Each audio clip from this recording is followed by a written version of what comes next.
Sinimulan ko na nga ang isang project na matagal ko nang pinag-isipan. Ang gumawa at magtanim ng mga halaman dito sa gitna ng gubat.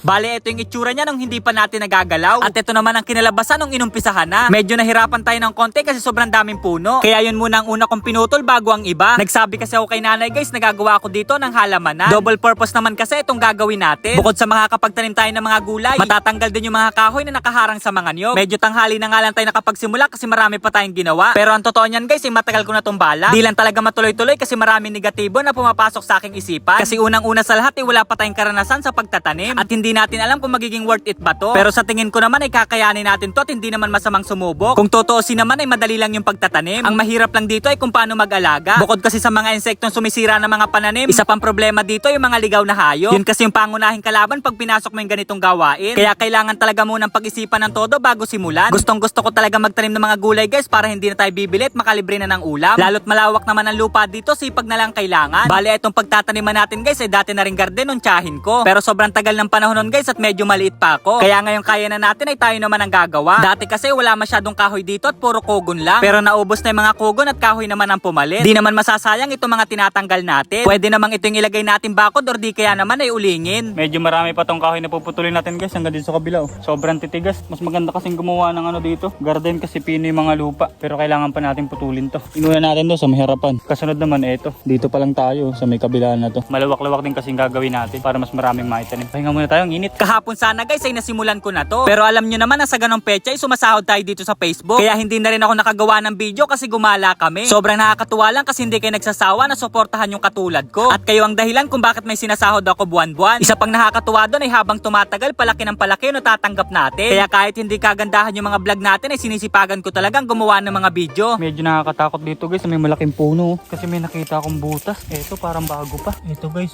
hindi ko alam kung anong meron sa loob niyan. Parang bagong gawa pa lang. Tapos may ugat sa loob. Pag hindi dagayan, bayawak. Yun lang yun. Pag di ahas. Kaya ito munang palibot yung linisan. Alam nyo, guys, pangarap ko lang dati yung pagiging content creator. At ni minsan ay hindi man lang pumasok sa isip ko na magagawa ko to. Kasi unang-una sa lahat ay ano ba yung kakayahan natin? Wala naman talaga kung tutusin. Sadyang natututo lang tayo habang tumatagal ang panahon. Hanggang ngayon nga, guys, ay hindi pa rin ako makapaniwala na kalahating milyon na tayo mahigit. Samantalang dati may mag-follow lang sa aking isa ay tuwang-tuwa na ako. Di rin talaga natin masasabi yung mga plano ni God. Kasi isipin nyo yun, guys, isang batang mahiyain pero magiging vlogger pala pagdating ng araw. Kaya sa mga nagsisimula pa dyan ay huwag kayong mawala ng pag-asa. Palagi nyo lang isipin na may kanya-kanya tayong oras para umusbong. Huwag kayong matakot sumubok lalo pagdating sa pangarap. So bali medyo nalalayo na tayo sa kwento natin. Bali ang una kong tinumba, guys, ay mga punong malalaki. Medyo papatuyuin kasi yung puro ligha eh. Kasi yung mga damo-damo sa gilid, ayun, pinagtatabas ko na din. Bali bukas naman doon sa kabila, medyo mainit na kasi. Medyo malawak nga, guys, itong gagawin nating taniman kaya hindi pa tayo natapos. Pero ang mahalaga naman dito ay naputol na natin yung ibang kahoy na malalaki. Mabilis na lang matuyo yan kasi mainit ang panahon. Kaya hanggang dito na lang muna for today's video. 2 fingers sa akin!